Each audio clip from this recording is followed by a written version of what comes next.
जय श्रीकृष्ण दर्शन. आज आपण 10 ते 12 श्लोक पाहत आहोत. श्लोक 10.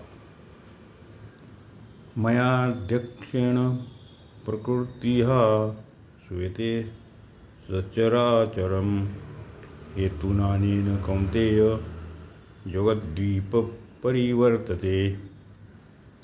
प्रकृती मया माझ्या अध्यक्षकाली सचराचरम चराचरासहित संपूर्ण जगताची श्रूयते रचना करते. हे कुत्रीनंदन, या आणि याच हेतूने जगताचे परिवर्तन होते. प्रकृती माझ्या अध्यक्षतेखाली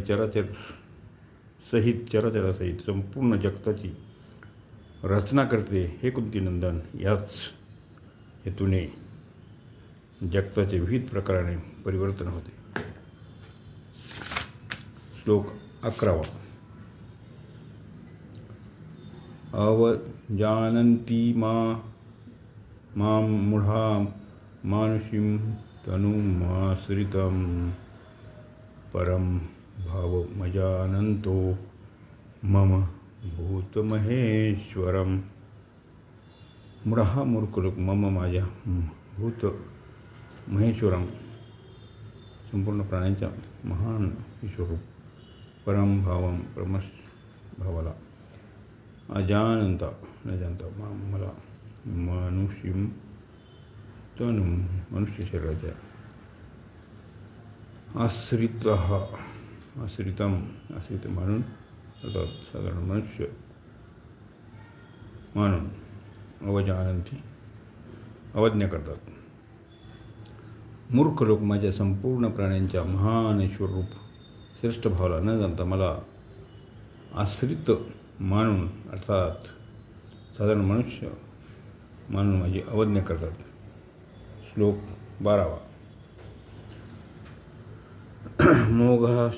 मोघकर्मणो मोघज्ञाना विचेतसः राक्षसी मासुरीं चैव प्रकृतिं मोहिनीं श्रिताः. आसुरी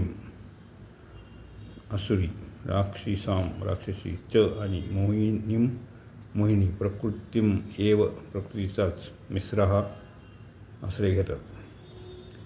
विचेतसाः अशा विवेकी माणसाच्या मोगाच्या सर्व अशा व्यर्थ होतात.